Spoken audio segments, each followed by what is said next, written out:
Assalamualaikum warahmatullahi wabarakatuh. Perkenalkan, saya Heni Mustika. Di sini saya ingin membahas kembali mata kuliah akuntansi keuangan lanjutan 2 mengenai pertemuan 1 sampai dengan sesi 4.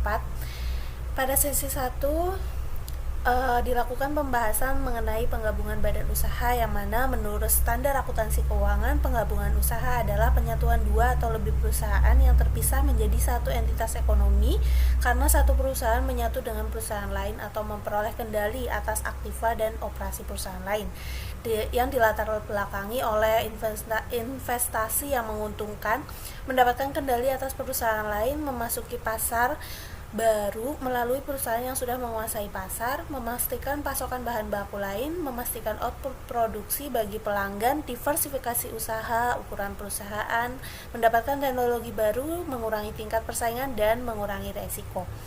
Bentuk pengembangan usaha ini ada dua, yaitu merger dan konsolidasi.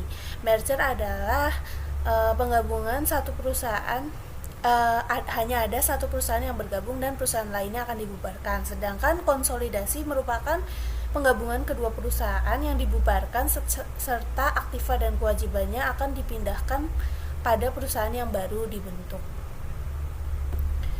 Selanjutnya, selain membahas penggabungan usaha, dibahas juga terkait akuisisi saham. Akuisisi saham yaitu jika terjadi satu perusahaan mengakuisisi saham berhak suara dari perusahaan lain dan kedua perusahaan tetap beroperasi sebagai dua entitas yang terpisah tapi mempunyai hubungan afiliasi.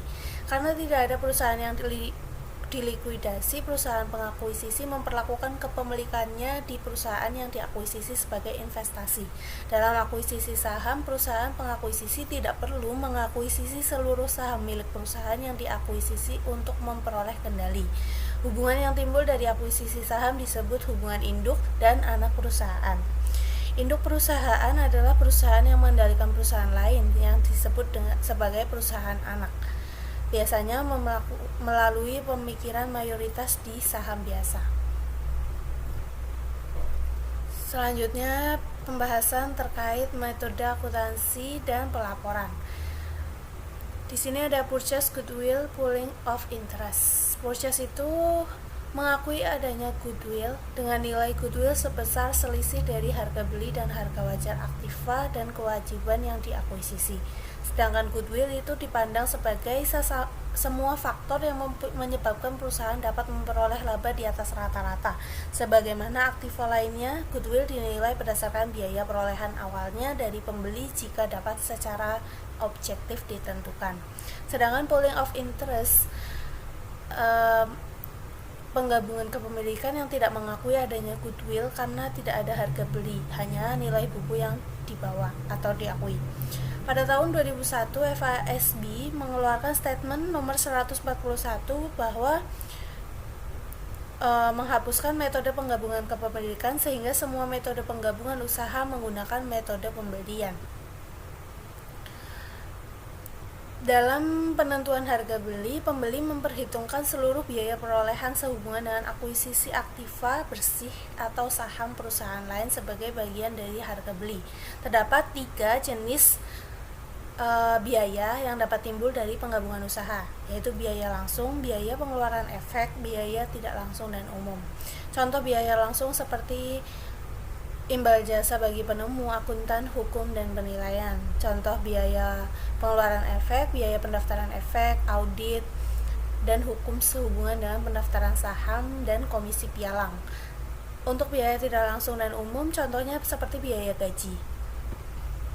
Selanjutnya, pelaporan kepemilikan antar perusahaan. Akuntansi untuk investasi pada saham biasa. Tergantung pada tingkat pengaruh dan pengendalian yang dimiliki investor pada investor. Tingkat pengaruh adalah faktor utama yang menentukan apakah investor dan investasi akan menyajikan laporan keuangan konsolidasi atau menggunakan metode biaya atau ekuitas. Laporan konsolidasi melibatkan penggabungan untuk pelaporan keuangan aktiva, kewajiban, pendapatan, dan beban individual untuk 2 atau lebih perusahaan yang berhubungan istimewa seakan-akan adalah satu perusahaan, termasuk prosedur pengeliminasian semua kepemilikan dan aktivitas antar perusahaan. Untuk metodenya ada dua, metode biaya dan metode ekuitas. Metode biaya dicatat oleh investor berdasarkan biaya historisnya. Pendapatan diakui oleh investor jika dividen diumumkan oleh investor. Metode biaya digunakan ketika investor tidak memiliki kemampuan untuk mengendalikan atau tidak mempunyai pengaruh yang signifikan atas investor, yang disebabkan besarnya investor ke investor kurang dari 20%. Sedangkan metode ekuitas ditunjukkan untuk mencerminkan perubahan ekuitas atau kepemilikan investor dalam investasi dicatat sebesar biaya atau harga perolehan awal dan disesuaikan tiap periode untuk bagian investor atas laba atau rugi investigasi dan dividen yang diumumkan oleh investor. Diharuskan digunakan untuk pelaporan investasi dalam saham berikut ini, seperti corporate joint venture yang merupakan perusahaan dimiliki dan dioperasikan oleh kelompok usaha kecil di mana tidak satu pun yang memiliki kepemilikan mayoritas dalam saham biasa joint venture tersebut. Yang kedua, perusahaan di mana kepemilikan investor atas saham berhak suara memberikan investor kemampuan untuk mempunyai pengaruh signifikan atas kebijakan operasi dan keuangan perusahaan. Selanjutnya yaitu tentang entitas konsolidasi dan laporan keuangan konsolidasi. Laporan keuangan konsolidasi itu menyajikan posisi keuangan dan hasil operasi untuk induk perusahaan dan satu atau lebih anak perusahaan, seakan-akan entitas individual tersebut merupakan satu entitas atau perusahaan. Hubungan antara induk perusahaan dengan anak perusahaan disebut sebagai hubungan istimewa. Tujuan laporan keuangan konsolidasi adalah memberikan gambaran yang bermakna atas keseluruhan posisi dan aktivitas dari satu entitas ekonomi yang terdiri atas sejumlah perusahaan yang berhubungan istimewa.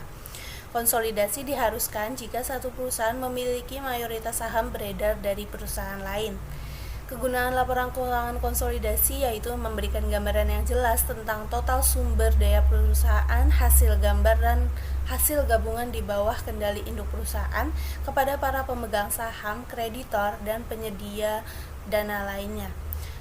Selain itu juga memberikan informasi terkini bagi manajemen induk perusahaan, baik mengenai operasi gabungan dari entitas konsolidasi dan juga mengenai perusahaan individual yang membentuk entitas konsolidasi. Pembahasan selanjutnya ada pada sesi 3 dan sesi 4, yaitu Consolidated Financial Statement. Hampir semua perusahaan besar membuat laporan keuangan konsolidasi. Orang sering mengira bahwa perusahaan-perusahaan raksasa dunia merupakan perusahaan tunggal. Pengamatan lebih dekat mengungkapkan bahwa tiap perusahaan sebenarnya terdiri dari sejumlah perusahaan-perusahaan terpisah. Laporan keuangan konsolidasi menyajikan posisi keuangan dan hasil usaha operasi induk perusahaan dari satu atau lebih anak perusahaan, seakan-akan entitas individual tersebut adalah satu entitas perusahaan. Konsolidasi diharuskan jika satu perusahaan memiliki mayoritas saham beredar dari perusahaan lain. Konsolidasi juga dapat diterapkan untuk beberapa situasi lain dan tidak semua unit yang harus dikonsolidasi harus berbentuk perusahaan atau badan usaha yang bertujuan mendapatkan laba. Dua perusahaan dianggap perusahaan dengan hubungan istimewa ketika suatu perusahaan mengendalikan perusahaan lain atau kedua perusahaan berada di bawah pengendalian yang sama perusahaan lain. Laporan keuangan konsolidasi umumnya dianggap lebih berguna dibanding laporan keuangan terpisah perusahaan individual jika perusahaan tersebut berhubungan istimewa. Setiap penggabungan usaha menghasilkan satu dari dua situasi berikut, yang mana aset bersih dari satu atau kedua perusahaan bergabung ditransfer ke satu perusahaan, atau tiap perusahaan yang bergabung tetap sebagai entitas legal terpisah atau separate legal entities. Laporan keuangan entitas konsolidasi timbul dalam situasi kedua karena keberadaan dua atau lebih perusahaan terpisah tetapi berhubungan istimewa. Baik anak perusahaan tersebut diakuisisi atau dibentuk masing-masing mempunyai pembukuan akuntansi tersendiri, tetapi konsolidasi diperlukan untuk menyajikan perusahaan-perusahaan tersebut sebagai satu entitas ekonomi untuk tujuan pelaporan keuangan bertujuan umum. Yang memiliki keterbatasan, laporan keuangan konsolidasi berguna. Tetap harus diingat bahwa laporan keuangan konsolidasi mempunyai keterbatasan. Beberapa informasi akan hilang setiap kumpulan data digabungkan pada situasi tertentu. Hal ini Benar jika informasi tersebut melibatkan penggabungan antar perusahaan yang memiliki karakteristik operasi yang berbeda. Laporan keuangan anak perusahaan. Karena anak perusahaan secara legal terpisah dari induk perusahaan, kreditor, dan pemegang saham, anak perusahaan umumnya tidak mempunyai klaim terhadap induk perusahaan. Dan juga pemegang saham, anak perusahaan tidak mendapat bagian dari laba induk perusahaan.